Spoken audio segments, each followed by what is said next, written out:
تو موقع کی مناسبت سے یہ بات کی بھی عرض کرنا چاہوں گا کہ نعت شریف ہمارا نزدیک عبادت کی حیثیت رکھتی ہے کہ اس میں سرکار دو عالم صلی اللہ علیہ وسلم کا ذکر مبارکہ کیا جاتا ہے، آپ علیہ السلام کی تعریف و توصیف بیان کی جاتی ہے، لیکن فی زمانہ نعت پڑھنے والے لوگوں نے اس کو بزنس بنا لیا، ایک کاروبار بنا لیا، اور اس کاروبار کے اندر لوگ حد سے بڑھ گئے ہیں۔ تو اس زمانے میں میرا مشورہ یہی ہے کہ ایسے لوگ جو اللہ تعالیٰ کے لیے نعت پڑھتے ہیں، جو پیسوں کی لالچ میں نہیں پڑھتے، ان سے نعتیں پڑھوائے جائیں، جیسے کہ الحمدللہ بھی مفتی صاحب پڑھ رہے ہیں، یہ مفتی صاحب پڑھ کے گئے ہیں، اور بھی بہت سارے حضرات ہیں، تاکہ ایسے لوگوں کی دل شکنی ہو جنہوں نے اس کو کاروبار بنایا ہوا ہے۔ کیونکہ اعلیٰ حضرت امام اہل سنت فاضل بریلوی رحمۃ اللہ علیہ کا فتویٰ ہے کہ نعت خوانی وغیرہ پہ اجرت لینا یہ ناجائز و حرام ہے، دینے والے بھی گناہ گار ہے اور لینے والا بھی گناہ گار ہے، اور یہاں تک فرمایا کہ بالفرض طے نہیں کی، کہ بعض تو اتنا بے شرم ہو چکے ہیں کہ وہ کھلا بولتے ہوئے اتنے پیسے لیں گے، لانے لے جانے کا انتظام کرو، سب کچھ کرو، پھر ہم آئیں گے۔ کوئی 3,000 مانگتا، کوئی 5,000، کوئی 10,000، کوئی لاکھ، کوئی 2 لاکھ روپے۔ اس طرح کی سچویشن ہے جس کے جتنے زیادہ لوگ پسند کرتے ہیں اس کے ریٹ اتنے ہی زیادہ ہیں، تو یہ ناجائز و حرام ہے ان کا تقاضا کرنا، اور وہ لوگ جو ان کو بلاتے ہیں ان کا بھی ایسا کرنا ناجائز و حرام ہے۔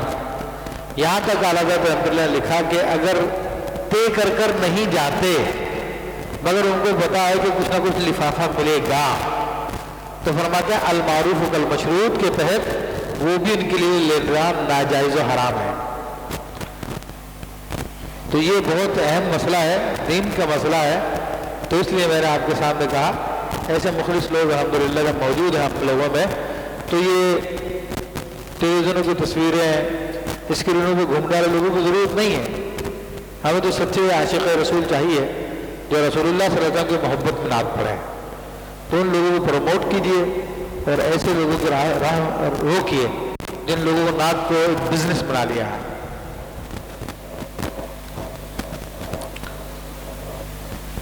اب انشاءاللہ تبارک و تعالیٰ ہم درس کا آغاز کرتے ہیں۔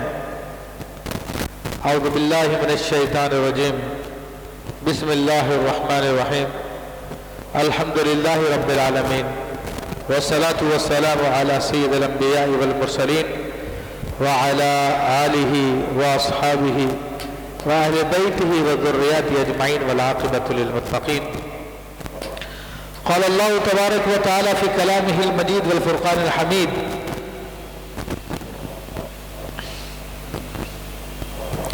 وَإِذْ أَخَذَ اللَّهُ مِيثَاقَ النَّبِيِّينَ لَمَا آتَيْتُكُم مِّن كِتَابٍ وَحِكْمَةٍ ثُمَّ جَاءَكُمْ رَسُولٌ مُّصَدِّقٌ لِّمَا مَعَكُمْ لَتُؤْمِنُنَّ بِهِ وَلَتَنصُرُنَّهُ قَالَ أَأَقْرَرْتُمْ وَأَخَذْتُمْ عَلَى ذَلِكُمْ إِصْرِي قَالُوا أَقْرَرْنَا قال فاشهدوا وانا معكم من الشاهدين۔ صدق اللہ العظیم وصدق رسوله النبی الکریم۔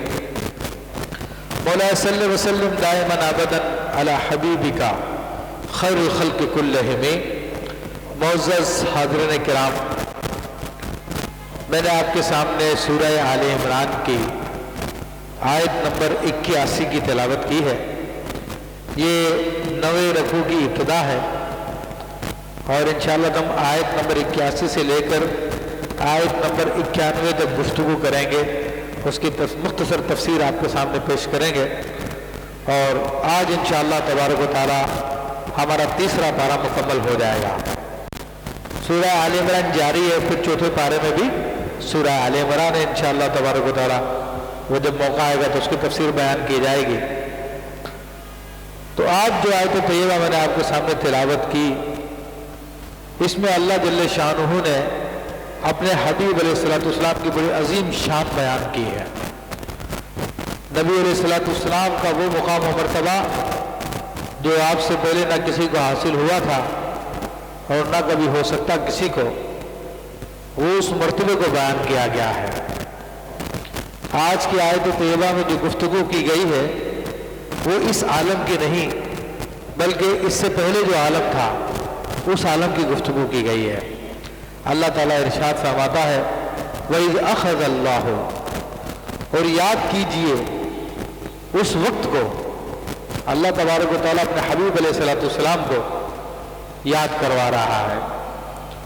اس میں دیگر لوگ بھی شامل ہیں کہ سبھی عالم ارواح سے ہو کر آئے ہیں۔ یاد کیجئے اس وقت کو میثاق النبیین، جب اللہ نے پیغمبروں سے ان کا عہد لیا، لما آتیتکم من کتاب و حکمہ، کہ جو میں تم کو کتاب دوں اور حکمت دوں، ثم جاءکم رسول مصدق لما معکم، یعنی اللہ نے یہ عہد لیا تمام انبیاء سے عالم ارواح میں، جس کو عالم میثاق بھی کہتے ہیں۔ فرمایا کہ اے نبیوں، یہ تمام انبیاء جمع تھے اس وقت، ان کی ارواحیں موجود تھی، اور اللہ تبارک و تعالیٰ نے ان تمام انبیاء سے خطاب فرمایا کہ یاد کرو، نبی علیہ السلام کو یاد دلایا اس واقعے کو۔ ابھی وہ واقعہ جب ہم نے نبیوں سے عہد لیا تھا اور میں نے فرمایا تھا کہ میں تمہیں جب کتاب اور حکمت دوں گا، یعنی اس دنیا کی زندگی میں جب تمہیں بحیثیت رسول بھیجوں گا تو وہاں پر تمہیں حکمت دوں گا، تمہیں کتاب بھی دوں گا۔ تو حکمت سے نبوت مراد ہے اور کتاب سے مراد کتاب اللہ جو وحی نازل کی جاتی ہے۔ پھر کیا ہوگا؟ تب دنیا کی زندگی کے حوالے سے اللہ تعالیٰ انبیاء سے عہد لے رہا ہے۔ ثم جاءکم رسول، پھر تمہارے پاس تشریف لائے وہ عزت والا رسول،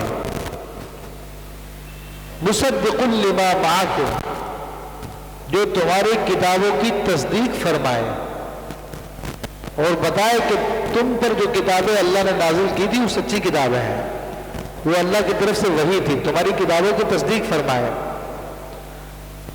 لَتُؤْمِنُنَّ بِهِ، تو تم ضرور ان پر ایمان لانا۔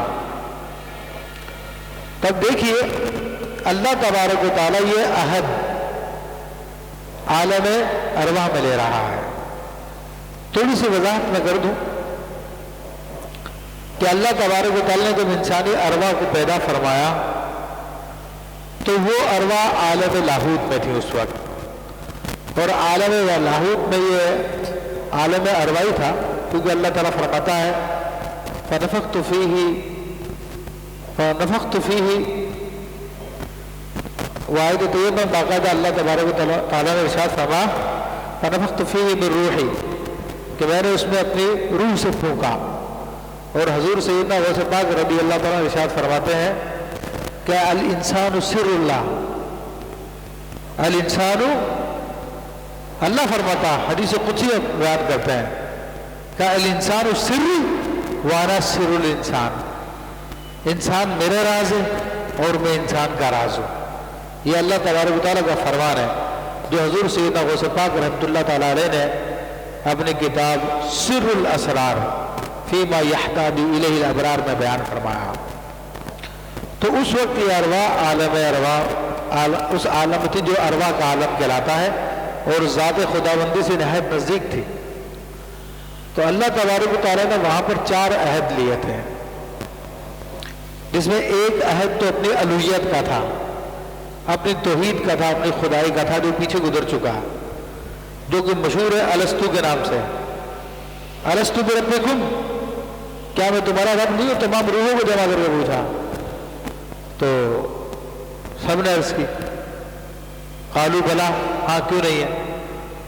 پھر ایک عہد اللہ تبارک و تعالیٰ نے یہ نبیوں سے لیا تھا، اور نبیوں سے یہ عہد لیا تھا کہ انبیاء کرام علیہ السلام، میں تمہیں اپنا نبی بناؤں گا دنیا کی زندگی میں، مگر تمہارے درمیان میں اگر میرے رسول آ جائیں، رسول سیدنا محمد عربی صلی اللہ تعالی وسلم تشریف لے آئے جو نبی آخری زمان ہوں گے، تو تم ضرور ان پر ایمان لانا، تم ضرور ان کی مدد کرنا، تو اللہ تبارک و تعالیٰ نے عالم ارواح میں تمام روحوں سے جو انبیاء کی روحیں تھیں ان سے یہ عہد لیا تھا.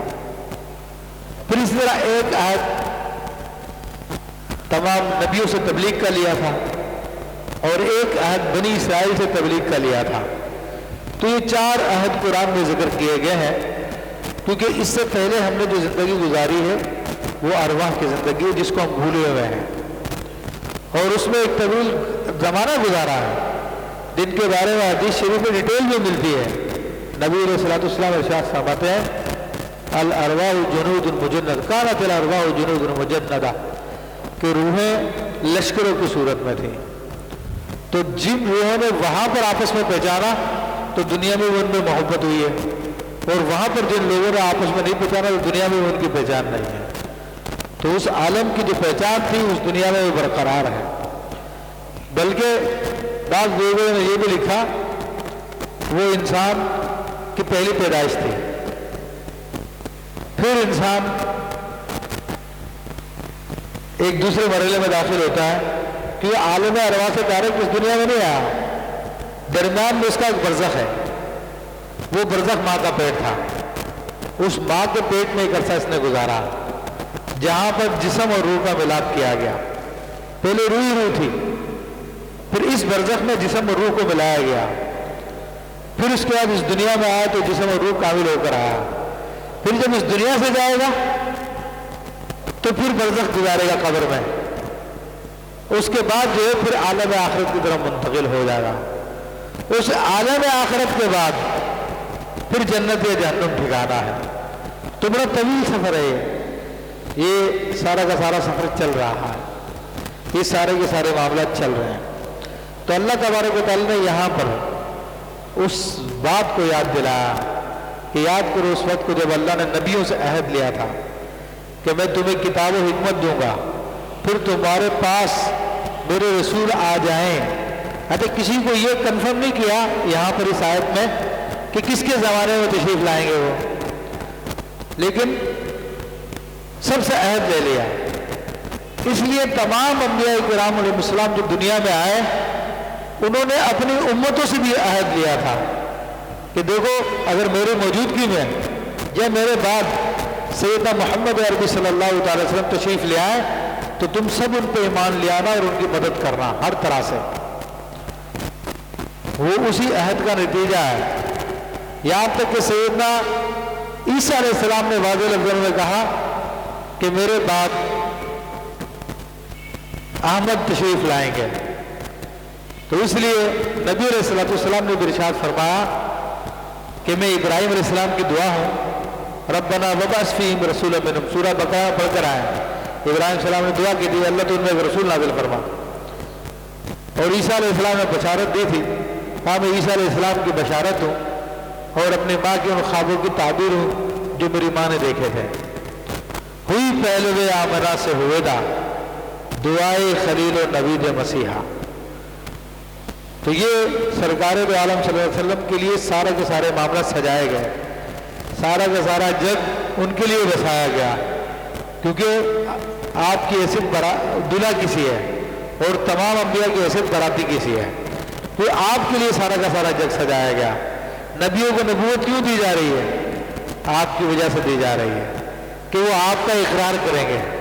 اگر آپ کا اقرار نہیں کریں گے آپ کی تصدیق نہیں کریں گے تو اللہ کیا فرماتا ہے؟ فرماتا قال اقررتم کیا تم نے اقرار کر لیا؟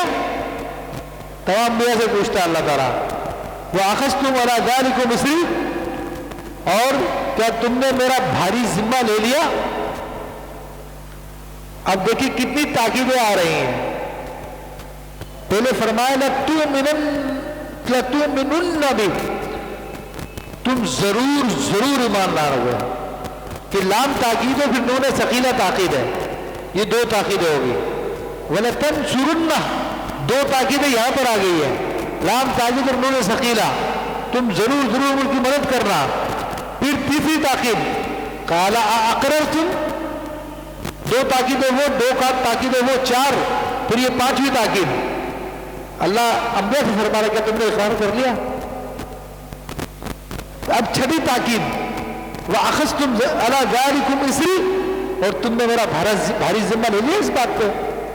اب حضور علیہ السلام کو اللہ تعالیٰ کتنی تاکیدوں کے ساتھ منوا رہا ہے اور انبیاء سے منوا رہا ہے۔ تو انبیاء کہتے ہیں قَالُوا أَقْرَرْنَا، اے ہمارے رب ہم نے اقرار کر لیا۔ 6 تاکید ہو چکی ہے۔ قَالَ فَشْهَدُوا، اللہ فرماتا ہے نبیوں سے گواہ ہو جاؤ تم سب کے سب۔ یہ 7ویں تاکید ہے، کسی بات پہ زور دینا۔ پھر 8ویں تاکید فرمائے وَأَنَا مَعَكُمْ مِنَ الشَّاهِدِينَ، اور میں بھی تمہارے ساتھ گواہوں میں سے ہوں۔ یعنی انبیاء کا گواہی کافی تھی، لیکن اللہ تو اس پہ اسٹریس کر رہا ہے، ایمفیسس کر رہا ہے، زور دے رہا ہے کہ کتنا بڑا عظیم واقعہ ہے، یہ کتنی بڑی بات ہے، اور ہمارے آقا و مولا محمد رسول اللہ کی کتنی عظیم شان ہے۔ ان ظالموں کا اندازہ کیجئے جو کہتے ہیں کہ حضور کے بڑے بھائی کی مثل تعظیم کی جائے، یا معاذ اللہ گاؤں کے چودھری کسی، بلکہ اس میں بھی کمی کرو۔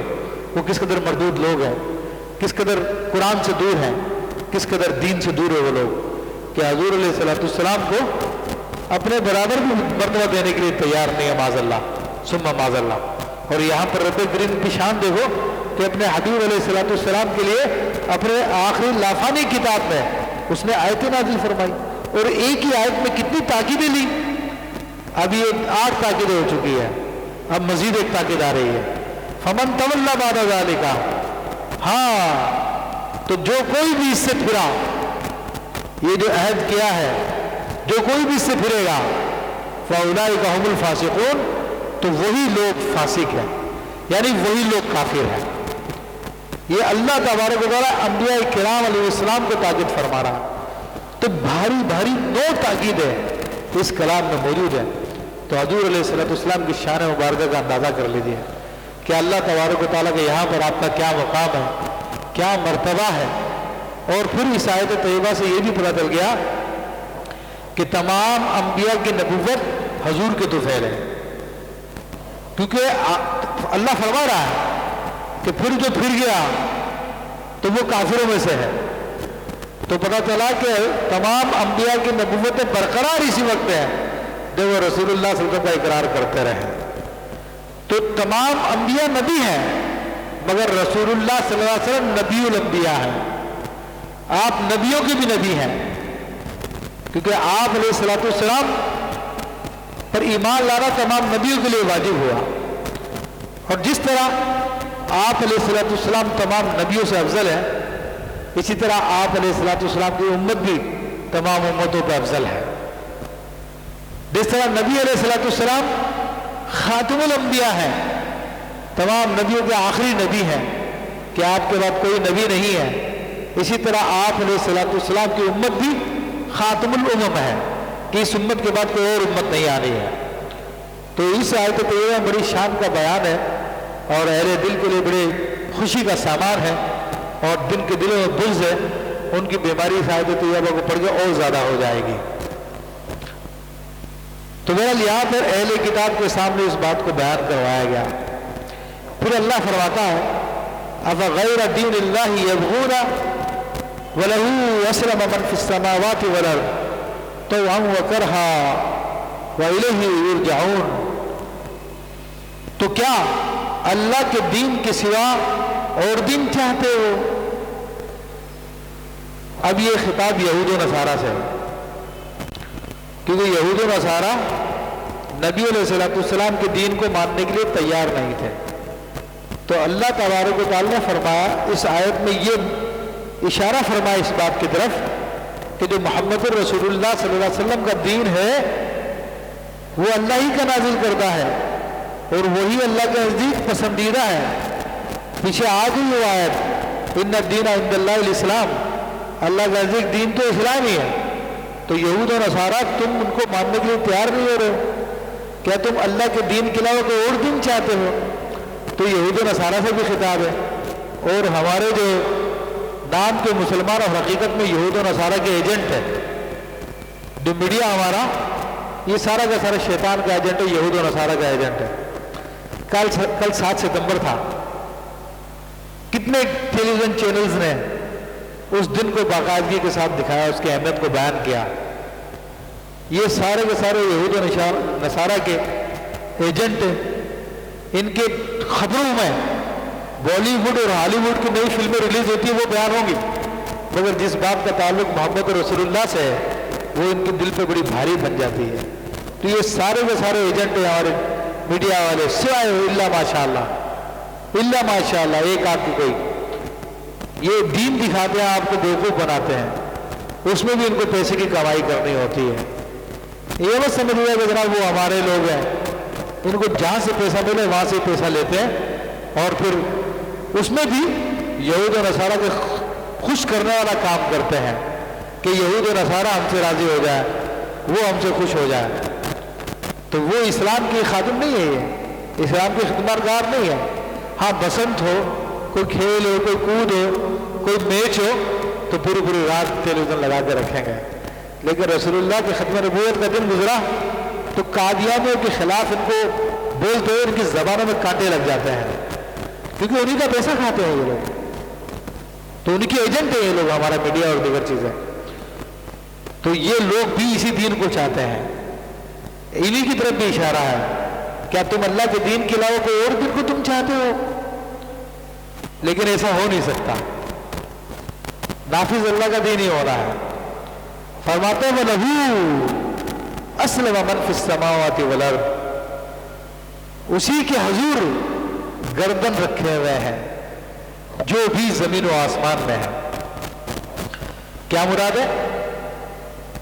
کہ زمین و آسمان میں جو بھی مخلوقات ہے، چاہے وہ جاندار ہو چاہے بے جان ہو، وہ سب کے سب اللہ تبارک و تعالیٰ کے حکم کی پابند ہے، وہ اللہ تبارک و تعالیٰ کی فرما بردار ہے. تو خوشی خوشی وہ کرہا اور نہ چاہتے ہوئے بھی ہر صورت میں وہ اللہ کی اس کو اطاعت کرنی پڑتی ہے. وہ کس طرح سے؟ میرے بھائی بعض چیزوں میں ہمیں اختیار دیا گیا ہے کہ ہم دین اپنی مرضی کا اختیار کر سکتے ہیں ظاہری طور پر، اور بعض چیزوں کا اختیار ہے، مگر اس دنیا میں آنا ہمارے اپنے اختیار میں نہیں ہے. ایک خاص طریقے سے پرورش پانا اور پرورش پا کے پلنا بڑھنا جوان ہونا یہ ہمارے اختیار میں نہیں ہے. پھر بیمار ہو جانا ہمارے اختیار میں نہیں ہے، صحت مند ہو جانا ہمارے اختیار میں نہیں ہے، نیند آ جانا ہمارے اختیار میں نہیں ہے. بہت ساری ایسی چیزیں ہیں جو قانون فطرت کے مطابق چل رہی ہیں، اور بہت ساری ایسی چیزیں جو لوگ آہستہ آہستہ مانتے جا رہے ہیں. پہلے ختنہ صرف مسلمان کرواتے تھے یا یہودی کرواتے تھے، اب جب ختنہ کے فوائد ظاہر ہو رہے ہیں اور نہ کروانے کے نقصانات ظاہر ہو رہے ہیں کہ نہ کروانے سے کینسر ہو جاتا ہے، تو اب عیسائیوں نے بھی کروانا شروع کر دی ہے، ہندوؤں نے بھی کروانا شروع کر دی ہے. اب اسی طرح اور بہت ساری باتیں جو اللہ تبارک و تعالیٰ کے احکام تھے، جو اللہ نے کرنے کا حکم دیا، جو فطرت کے مطابق ہے. تو اب جو انسانوں کو ترقی حاصل ہو رہی ہے سائنسی طور پر، تو وہ پھر ان احکام کی طرف آنے پہ مجبور ہوتے جا رہے ہیں. تو اسی کی طرف اللہ نے اشارہ فرمایا کہ تم کیا اللہ کے علاوہ کوئی اور دین تلاش کرنا چاہتے ہو؟ یہ تمہاری خام خیالی ہے. تمہیں اللہ ہی کے طریقے میں چلنا پڑے گا، کیونکہ ہر چیز چاہے زمینوں میں چاہے آسمانوں میں ہے وہ اللہ کے حضور گردن ڈالے ہوئے ہے. خوشی خوشی ہے یا زبردستی ہے، اللہ کے حکم سے باہر نہیں ہے. وہ یہی یرجعون، اور دوبارہ اسی کی طرف لوٹا کے جاؤ گے، اور کہیں اور ٹھکانہ بھی نہیں ہے کہیں بھاگ کے کہیں اور نکل جائے. یا معاشر الجن والانس ان استطعتم ان تنفذوا من اقطار السماوات والارض، اے جن و انس اگر تم میں طاقت ہے نکل جاؤ زمین و آسمان کی حدود سے. نہیں نکل سکتے، وہاں پہ خدا ہی جہاں پر بھی جاؤ گے. تو یہ سب کچھ اللہ کے حکم کے تحت ہے، اور پھر لوٹ کے بھی اس کی طرف جانا ہے، پھر سارے معاملات کا حساب و کتاب دینا. تو آج وقتی طور پہ تمہیں تھوڑا بہت اختیار دیا گیا ہے جس میں تم اتنا غل غبارہ کرتے ہو، یہود و نصارہ کے فضلہ خوار بنتے ہو، انہی کی بولی بولتے ہو، انہی کے انداز کو اپناتے ہو. تو بہرحال تمہیں لوٹ کے اللہ کی طرف جانا، پھر تم سے حساب کرے گا وہ. قل آمنا باللہ وما انزل الینا. اب ایسے مومن کی شان کیا ہے، ایسے مومن کا کام کیا ہے؟ تو اللہ تبارک و تعالیٰ اپنے حبیب علیہ السلام کی زبانی ہم سے کہلوا رہا ہے کہ جب تمہارے دین کو یہ لوگ تسلیم نہ کریں، جیسے یہود و نصارہ ہے، کیونکہ آج غیر مسلم طاقت ہے، اسلام کی صحیح صورت پیش نہیں کرنا چاہتے ہیں۔ بعض ٹیلی ویژن چینل دو قسم کے مسلمان دکھاتے ہیں، ایک کو فنڈامنٹلسٹ کہتے ہیں اور ایک کو نارمل کہتے ہیں۔ جو مسجد میں جا رہا نماز پڑھ رہا ہے بولے فنڈامنٹلسٹ ہے، بنیاد پرست ہے، اور جو جھولے جھول رہا ہے، غیر عورتوں کے ساتھ ہنس کے باتیں کر رہا ہے، کہاں یہ صحیح قسم کا مسلمان ہے؟ باقاعدہ یہ چینل بھی چلاتے ہیں، CNN کے اوپر چلتا ہے باقاعدہ۔ ایک دفعہ تو میں نے خود نے دیکھا کیا یہ صحیح مسلمان ہے، یہ غلط مسلمان ہے؟ یعنی ان کو اپنی مرضی کا اسلام چاہیے، ان لوگوں کو مسلمان بھی چاہیے تو اپنی مرضی کا چاہیے۔ تو اللہ تبارک تعالیٰ نے فرما دیا کہ ان کی مرضی کا بننے کی ضرورت نہیں ہے۔ ہاں، ہمارے چینل والے چینل کے مالکان یہ سب کے سب ان کے غلام ہیں، یہ یہودیوں کے ایجنٹ ہے، یہ انہی کی ہاں بے ہاں کرتے ہیں اور ان کی اشاروں میں پروگرام چلاتے ہیں یہ لوگ۔ قل آمنا باللہ، مومن تو کہے کہ ہم ایمان لائے اللہ پر، وما انزل علینا، اور جو اللہ کی طرف سے ہم پہ نازل ہوا قرآن اور حدیث، ہم اس پہ ایمان لائے۔ اب شریعت اسلامیہ کے مسائل کو دیکھیں آپ، کم عمری میں شادی کرنا جائز ہے، اور آج کی بات نہیں ہے، قدیم سے مسلمانوں میں جائز ہے، رواج ہے اس کا، اور اس کو لازم نہیں قرار دیا گیا، مگر جائز ہے۔ کوئی کرنا چاہتا ہے کم عمری میں اپنے بچے کی شادی، تو اللہ رسول کے نزدیک وہ جائز ہے، ہو جائے گی۔ لیکن آج ہمارے میڈیا نے اس کو یہاں تک پہنچا دیا کہ کوئی بولے تو اس کو گناہ سمجھتے ہیں، اور اس کے خلاف باقاعدہ ٹیلی ویژن کی فلمیں دکھاتے ہیں کہ دو بچے کی شادی کر دی گئی ہے، اور اس کو کوئی زمانے کا بہت بڑا گناہ شمار کرتا ہے۔ تو یہ سارے کے سارے ایجنٹ ہیں۔ ہمیں کیا چاہیے؟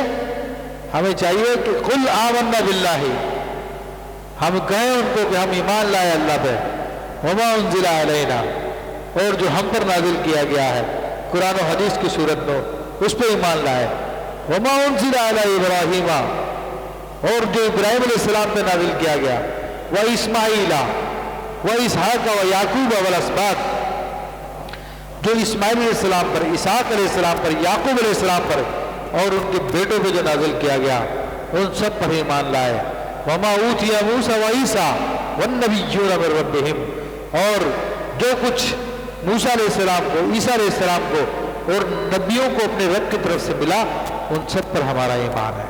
ہم کسی کا انکار نہیں کرتے، تمام انبیاء پہ ایمان رکھتے ہیں، تمام انبیاء کی کتابوں پہ ایمان رکھتے ہیں، لیکن ان پہ ایمان ہمارا اجمالاً ہے، یعنی مختصر ہے، اختصار کے ساتھ ہے، کیونکہ ان کی تفصیلیں بگڑ چکی ہیں، اور محمد رسول اللہ صلی اللہ علیہ وسلم پہ ہمارا تفصیلی ایمان ہے، مفصلاً ہے۔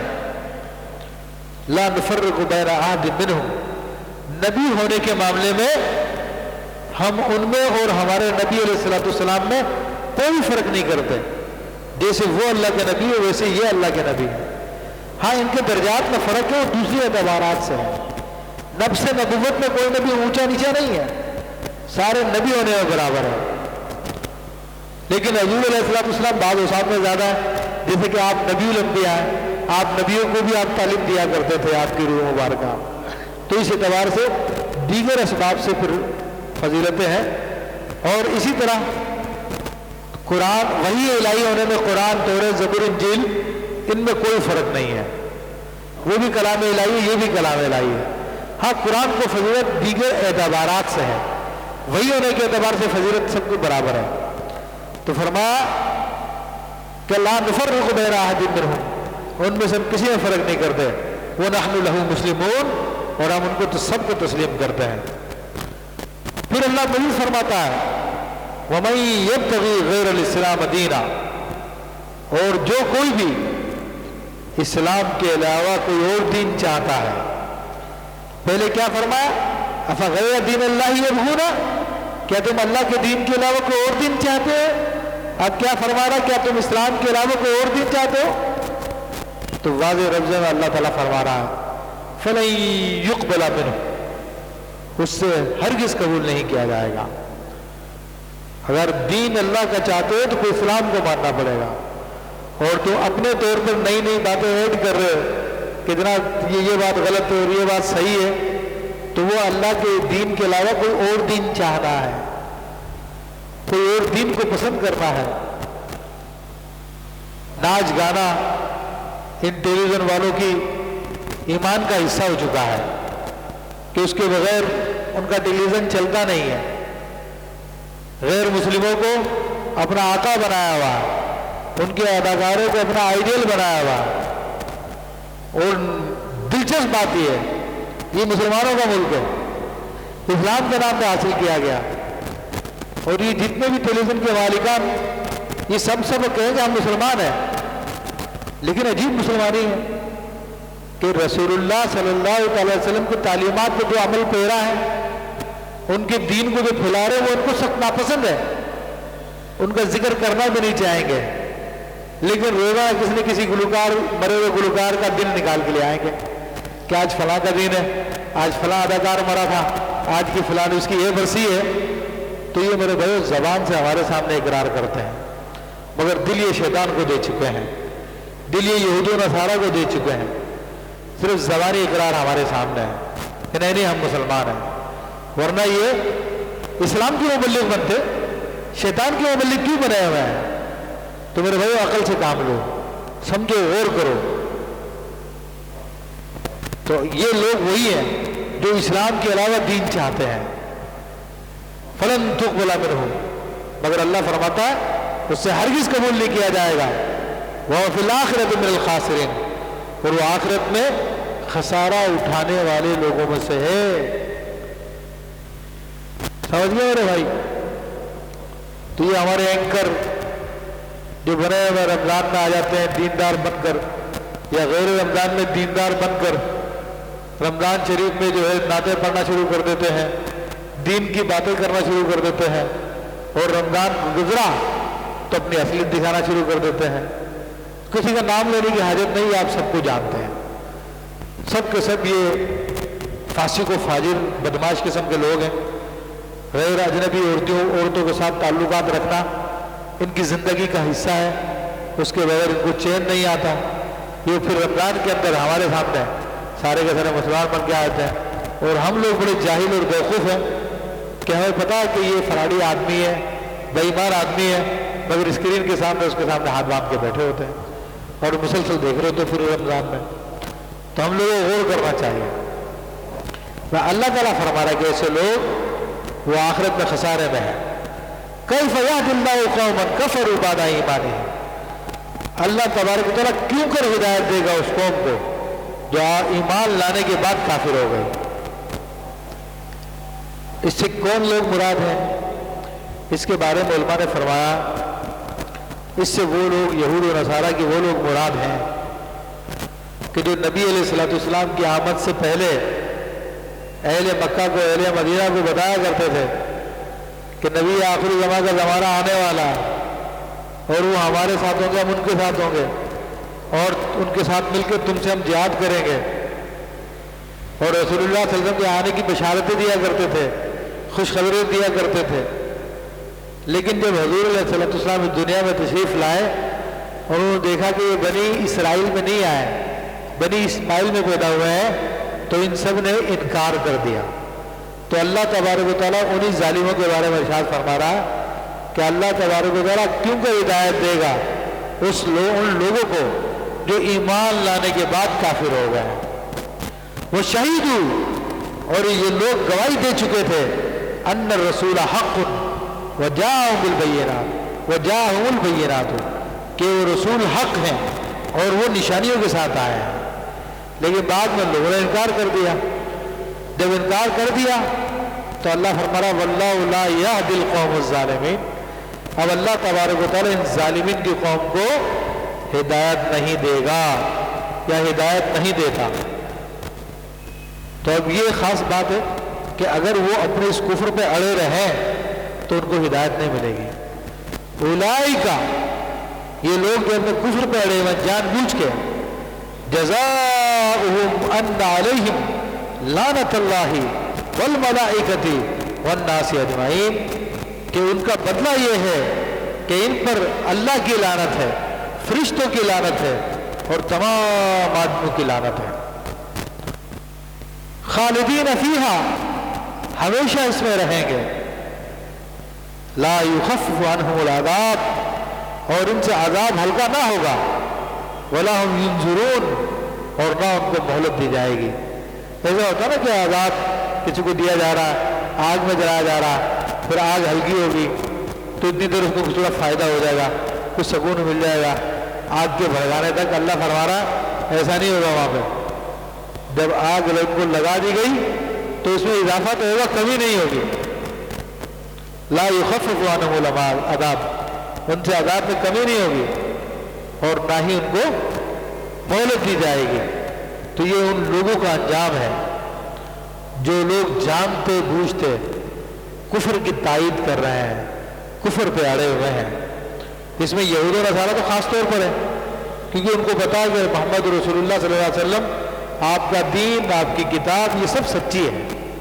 کیونکہ جدید جو سائنٹیفک تحقیقات ہو رہی ہیں وہ ساری کی ساری یہود و نصارہ ہی کر رہے ہیں آج کل، اور وہ وہی قرآن کی تصدیق کرتی ہیں۔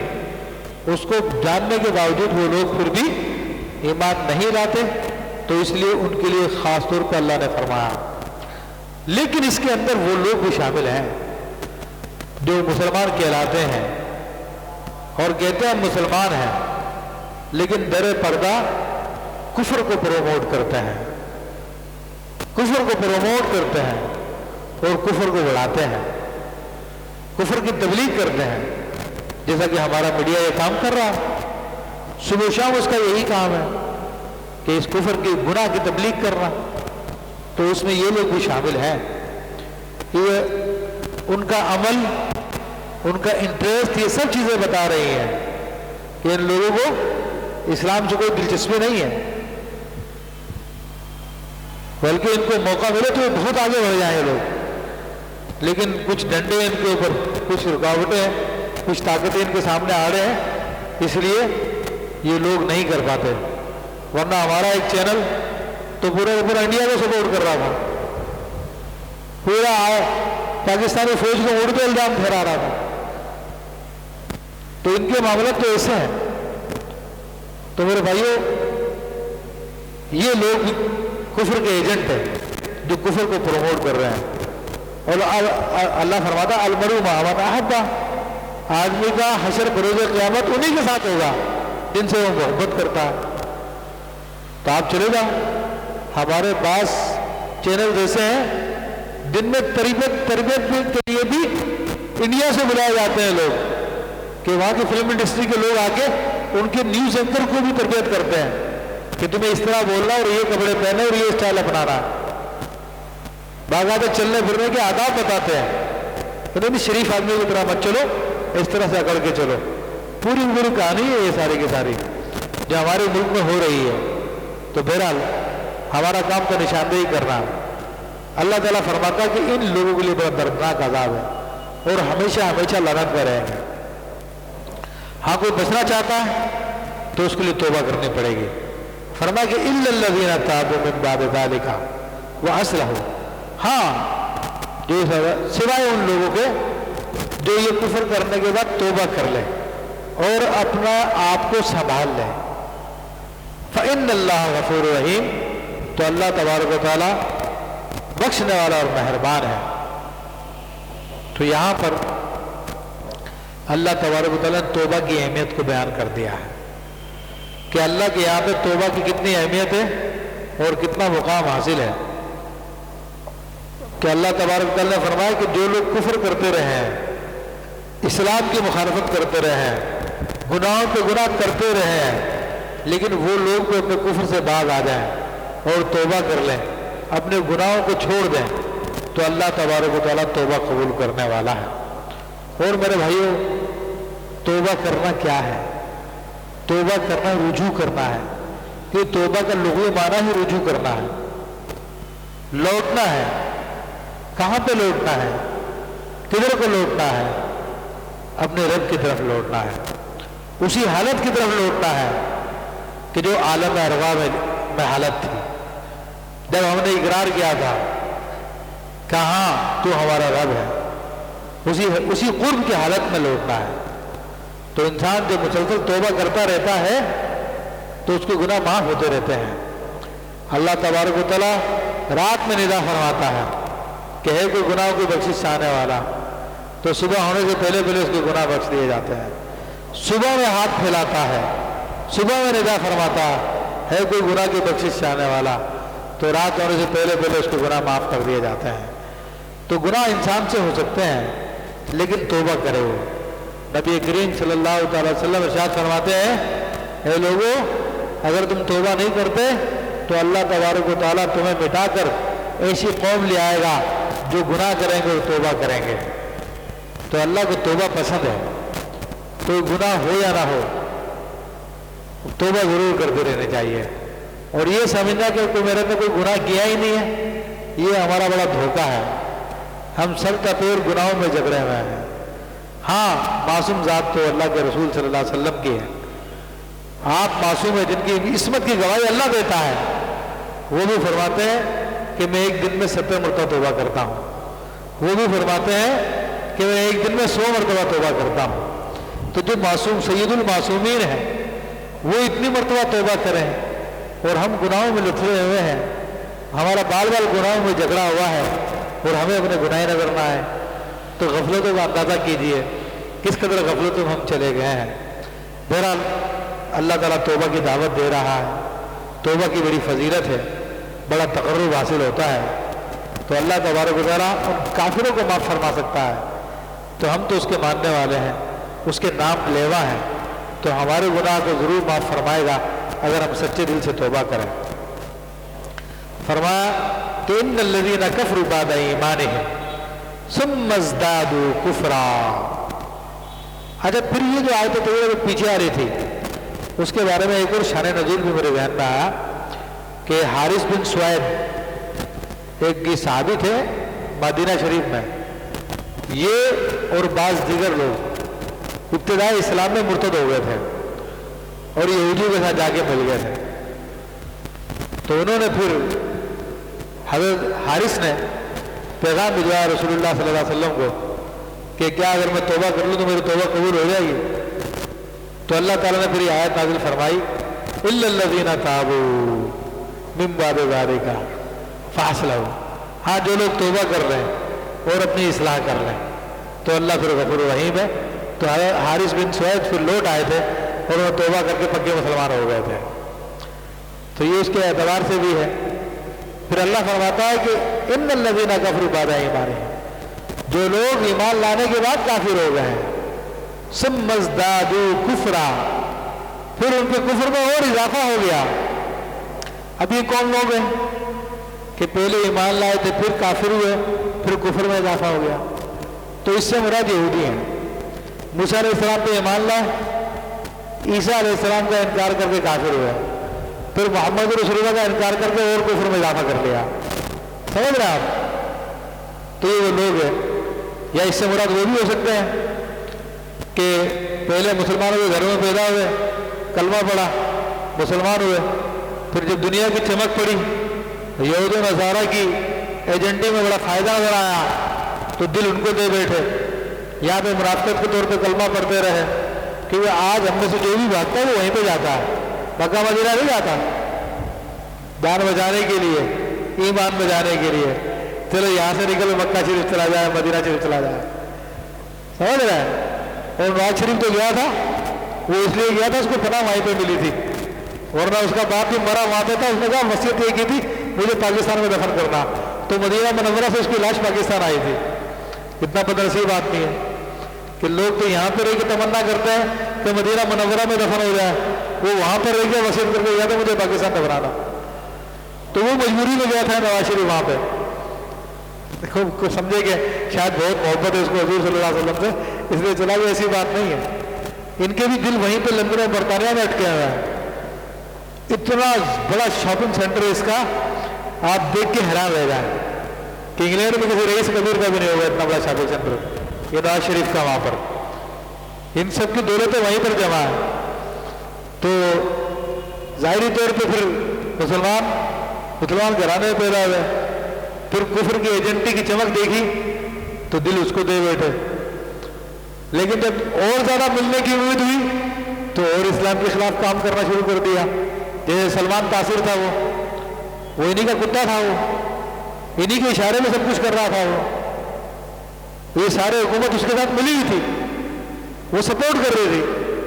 لیکن جب وہ مجاہد اہل سنت ممتاز قادری نے اس کو جہنم واصل کر دیا تو سب کو ڈر گئے کہ مسلمانوں کا ایمان جا گیا, کبھی ہمارا نمبر بھی نہ لگ جائے اب. تو اس لیے چپ ہو گئے, اس کی حمایت نہیں کی کھل کے. لیکن بہرحال ابھی تک لوگ ہیں. طاہر القادری ہے, وہ ممتاز قادری کو غلط قرار دے رہا ہے کہ اس نے غلط کیا, اس کو ایسا نہیں کرنا چاہا تھا. اس کے علاوہ بھی ایک بہت بڑا قادری ہے, اس نے بھی یہی کیا کہ میرا مرید نہیں ہے بھائی, میرا اس سے کوئی تعلق نہیں ہے. سمجھ رہا آپ بات؟ تو یہ سب ان کو خوش کرنا چاہتے ہیں کہ ہمارے آقا ہم سے ناراض نہ ہو جائے.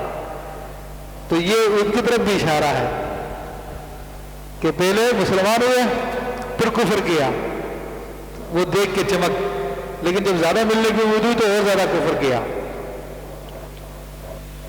تو اللہ فرماتا ہے اولئک هم لن تقبل توبتهم, ان لوگوں کی توبہ قبول نہیں ہوگی.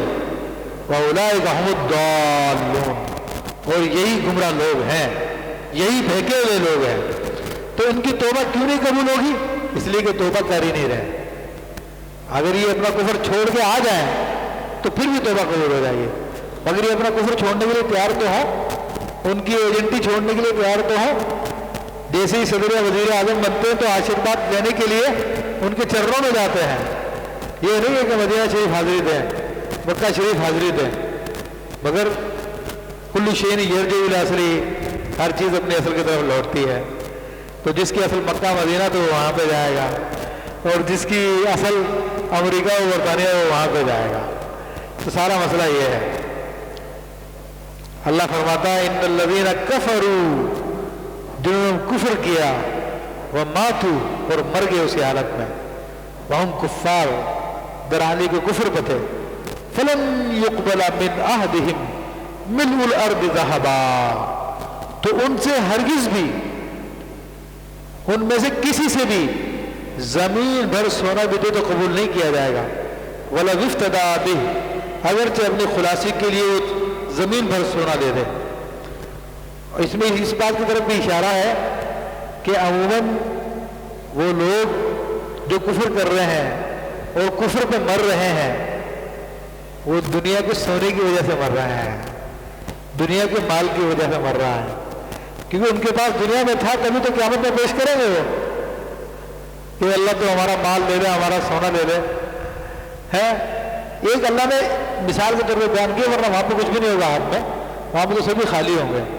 لیکن اس میں اشارہ ضرور ہے کہ لوگ عام طور پہ جو کفر اختیار کرتے ہیں یہ اسی دنیا کے مال و دولت کی وجہ سے کرتے ہیں, شہرت حاصل کرنے کے لیے کرتے ہیں کہ میں دنیا بھر میں میرا کام شروع ہو جائے گا, میں ہر دل عزیز لیڈر بن جاؤں گا, میری تقریر دنیا بھر میں سنی جائے گی, میرا چینل ہر جگہ چلے گا, ہر جگہ میری پذیرائی ہو جائے گی اور میری عزت ہوگی ہر جگہ. تو اسی وجہ سے لوگ اس کاموں میں گرفتار ہو جاتے ہیں. تو اللہ نے اشارہ کر دیا, ٹھیک ہے جمع کر لو جو کچھ کرنا ہے, لیکن توبہ نہیں کی, اسی کفر پہ مر گئے تو زمین بھر بھی اللہ کو سونا دینا چاہو گے تو جان نہیں چھوڑے گی. اولئک لہم عذاب علیم, ان کے لیے یہ وہ لوگ ہیں جن کے لیے دردناک عذاب ہے. وما لہم من ناصرین, اور ان کے کوئی بھی مددگار نہیں ہوں گے. تو یہ ایک خاص اشارہ اسی طرف کیا گیا ہے جو عقیدے کے اعتبار سے بھی کافر ہو چکے تھے. کیونکہ مومن اگرچہ گناہگار ہو, مومن اگرچہ گناہگار ہو, لیکن اس کا مددگار اللہ بھی ہے, اس کے رسول بھی ہیں, فرشتے بھی ہیں, اور اللہ کے نیک بندے بھی ہیں. جہاں پہ ما لہم من ناصرین, تو یہ کفار کے بارے میں آتا ہے.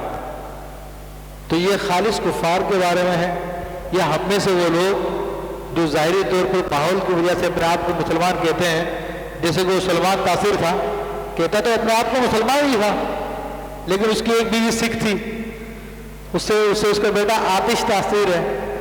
تو یہ بھائی کون سے دین پہ عمل کر رہا کہ سکھ بیوی رکھی ہوئی ہے؟ اہل کتاب کی تو کسی حد تک رعایت دی گئی تھی, مگر سکھوں کی رعایت کہاں سے لے کے آیا تھا؟ تو اس کا کوئی بھی اسلام سے تعلق نہیں تھا. صرف نام کا تھا تعلق کہ مسلمان ہوں۔ ایسے ہی ہمارے اور بہت سارے لیڈر ہیں جن کا یہی معاملہ ہے کہ ان کو اللہ رسول سے کوئی تعلق نہیں ہے، مگر چونکہ مسلمانوں میں سیاست کر رہے ہیں تو اس لیے اسی روپ میں آنا پڑتا ہے ان کو سامنے، ورنہ ان کے نزدیک ایمان و کفر برابر ہے، تو وہ لوگ بھی اس میں داخل ہیں کہ ما لہم من ناصرین، ان کے پھر قیامت کے دن کوئی مددگار نہیں ہوں گے۔ آج یہاں پہ تو بڑے مددگار آ جاتے ہیں، سب کچھ ہو جاتا ہے۔ تو میرے بھائی المختصر یہ کہ اللہ تبارک و تعالیٰ نے ان آیات طیبات میں ایک تو اپنے حبیب علیہ السلام کی شان کو بیان کیا، اور حبیب علیہ السلام کے مقام مرتبے کو بیان کیا، اور پھر واضح لفظوں میں بیان کر دیا اے لوگوں تم کتنی زیادہ ترقی کر جاؤ، تم کتنا زیادہ اپنے آپ کو سمجھدار سمجھنا شروع کر دو، اللہ کے نزدیک جو کچھ مقبول ہے وہ اسی کا دین ہے، وہ اسلامی ہے۔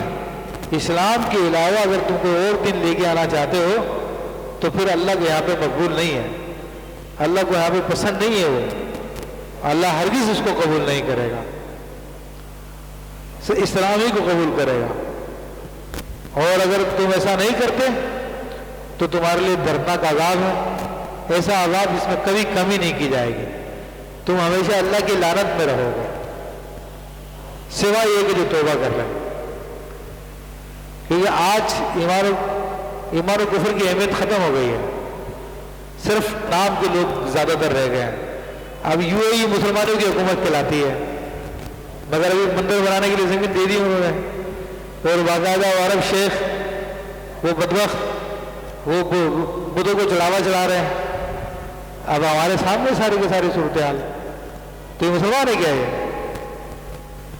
اللہ کو یہ دین پسند نہیں ہے۔ اگر 99 سجدے اللہ کو کرتا ہے، ایک سجدہ بت کو کرتا ہے، پکا کافر ہے، ابو جہل کی طرح کافر ہے، ابو لہب کی طرح کافر ہے وہ، اس کے کفر میں اور ابو جہل کے کفر میں کوئی فرق نہیں ہے۔ آپ کہیں نہیں جی 99 سجدے کرتا ہے، تو آپ کے نزدیک تو ممکن کو اہمیت ہو، لیکن اللہ کے نزدیک اس کی کوئی حیثیت نہیں ہے۔ سمجھ میں آ رہی ہے بات؟ یعنی ایمان کی کیفیت کے اعتبار سے کوئی فرق نہیں ان میں، کیونکہ اللہ تعالیٰ کی بات پسند نہیں ہے۔ تو نام لوگوں نے مسلمان رکھا ہوا ہے لیکن کام نہیں ہے، تو بہرحال اس میں انتہا دے دیا گیا ہے، وضاحت کر دی گئی ہے۔ ہاں جو توبہ کر لیتا ہے تو اللہ تعالیٰ اس کی توبہ کو قبول فرما لے گا، اور جبکہ وہ استقامت دکھائے توبہ پر تو انشاءاللہ تعالیٰ اللہ کے یہاں پہ بخشش ہے۔ بصورت دیگر آخرت میں نجات کا کوئی اور راستہ نہیں ہے۔ دنیا میں چھوٹ دی گئی ہے، جتنا کر لو، لیکن لوٹ کے تمہیں وہیں پہ جانا ہے، اسی بارگاہ میں حاضر ہونا، تو اس کے احکام پہ چلتے ہوئے اپنی تیاری کرو، اور یہ سبق اپنے دل میں بٹھائیں، اور اپنی اولادوں کی تربیت بھی اسی بات پہ کریں تاکہ وہ بھی گمراہی سے بچیں۔ اللہ تبارک و تعالیٰ میں قرآن کو سمجھنے کی اور اس پہ عمل کرنے کی توفیق عطا فرمائے۔ اچھا